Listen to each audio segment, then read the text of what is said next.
Bonsoir Monsieur Archambault, Bonjour. vous êtes le trésorier du club? Oui, depuis 2 ans déjà. D'accord. Et quelles sont vos activités au quotidien au sein du club? Ah, la gestion. La gestion du club et puis tout ce qui est administratif. Je ne suis pas le secrétaire, mais enfin tout ce qui est administratif de trésorerie. D'accord. Et comment ça se passe alors cette année le budget? Bah, le budget l'année dernière, on a réussi à boucler grâce à nos sponsors. D'accord.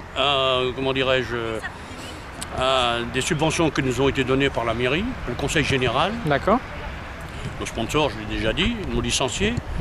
Alors cette année, nous avons fait un effort, nous avons acheté un minibus. D'accord. Ce minibus, on peut vous donner le prix, ça coûte 20 000 €. Les 20 000 €, il a fallu les trouver. Alors comment on les a trouvés? On les a trouvés par l'intermédiaire d'une demande auprès du conseil général qui nous a alloué 9 000 €. Une demande de budget exceptionnel subvention exceptionnelle auprès de la mairie qui a été de 4 000 €. D'accord.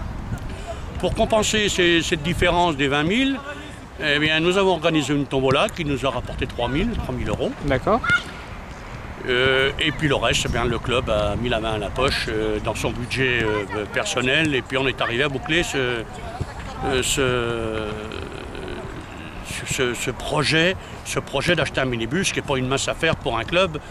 Alors notre budget à peu près, il est de 80 000 € annuel. Je ne vous dirai pas la subvention de la mairie parce que c'est un peu confidentiel. Ok. Nous avons également, chose qui est importante pour nous, pour subventionner l'assurance, pour couvrir l'assurance de ce minibus, parce que ça a un coût. Éventuellement les assurances, je dis bien, l'entretien. Alors, nous avons fait une innovation, nous avons investi dans des machines à laver et des sèche-linges. D'accord.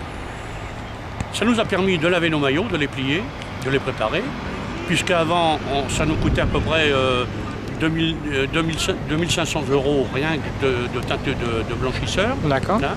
Donc ça, c'est encore un plus qui nous a aidé à gérer notre club. D'accord, vous avez intégré l'intendance au sein du club? Voilà, on est autonome à 100%. D'accord. Alors, vient s'ajouter là-dessus, évidemment, on a acheté un minibus, on a quand même 11 équipes.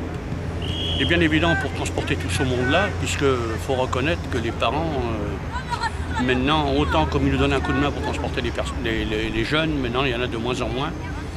Donc on bénéficie aussi de temps en temps, quand on le demande, s'il est disponible, d'un minibus qui appartient à la mairie de Persan. Ça c'est un coût gratuit, ça ne nous coûte pas un sou, c'est intéressant au niveau du budget, et ça nous permet de transporter nos jeunes. D'accord. Et je pourrais vous dire encore, ça c'est au niveau de la trésorerie. Moi personnellement, je suis au club depuis 1980. J'ai assuré les fonctions d'entraîneur des juniors à l'époque. J'ai été secrétaire. Après j'ai pris du recul, je suis devenu un petit peu président, vice-président, dirigeant. Puis il y a 2-3 ans, il y a eu un problème de trésorerie, enfin problème de trésorerie, non c'est un bien grand mot, problème de trésorier qui a décidé de partir, donc il a fallu prendre haut la main la trésorerie. D'accord.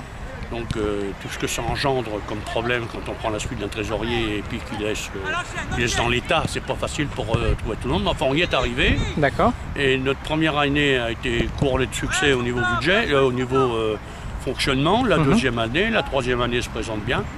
Donc voilà un petit peu. Alors depuis 80 je suis au club, je suis une figure de personne. Lydia, je l'ai vu tout petit, enfin tous les responsables on les a vus tout petits maintenant, donc le football c'était Éparvieux dans son entité, l'USP date de 2003. D'accord. Pour quelle raison 2003?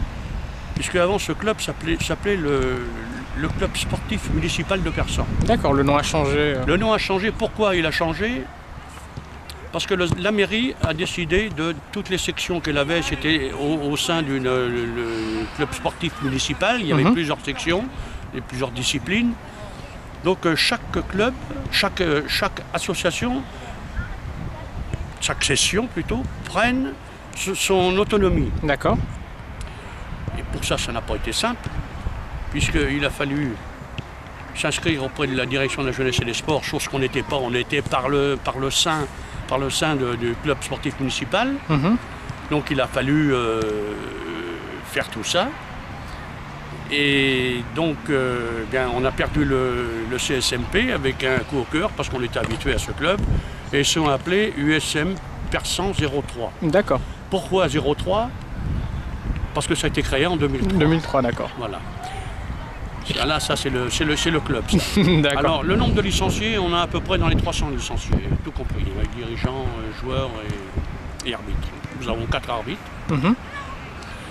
Nos ambitions, eh bien, c'est comme tous les clubs, c'est de boucler le budget, d'une part, et au niveau sportif, eh bien, c'est de monter de catégorie nos jeunes et nos seniors. Voilà. On évolue en senior, on évolue en excellence. D'accord. Il y a quelques années, on était en DHR. Là, vu les problèmes qu'il y a, pas des problèmes, enfin comme tout club, il y a les hauts et les bas. On est plutôt dans le bas, mais pour le moment, on est dans le haut. Donc, on espère pour l'année prochaine monter en division supérieure de Ligue PH. Ça, c'est pour nos seniors. Et pour nos jeunes, eh bien, qui montent d'une catégorie chacun, ça sera pas mal. On n'a aucune équipe en excellence, ça nous gêne un petit peu. On en avait une l'année dernière, c'était les 13 ans. Bon, là, quand ils sont montés, ils étaient forts. La deuxième année, beaucoup sont partis en 15 ans, sont partis ailleurs. Ceux qui étaient derrière n'avaient pas leur qualité, donc on est redescendu en première division. Et là, on brille un petit peu en première division. D'accord. Et en termes d'infrastructure, quelles sont les ambitions? Alors, l'idéal, nous, on n'est pas maître d'œuvre de toutes les installations qu'il y a à Persan, surtout dans le terrain de football, je m'entends bien.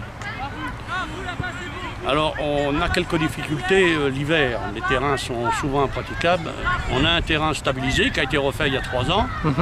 Mais on regrette beaucoup que ce terrain n'a pas été transformé en synthétique. D'accord. Alors, notre ambition auprès de la mairie, c'est de refaire ce terrain stabilisé en terrain synthétique avec un entourage adéquat. Et tout le monde y gagnerait, aussi bien la municipalité que nous, nos jeunes pourraient jouer, nous pourrions jouer, et moins de coûts pour la municipalité. Ça, c'est pas une utopie, mais c'est très difficile à faire accepter par la municipalité. D'accord, en raison du coût, je suppose. En raison du coût, évidemment. D'accord, très bien. Écoutez, on vous souhaite bon courage et on espère revenir et voir un terrain synthétique à l'US Persan alors. Oui, on peut en rêver. D'accord, très bien. Ok, merci bien. Merci, c'est moi qui vous remercie. Je vous en prie.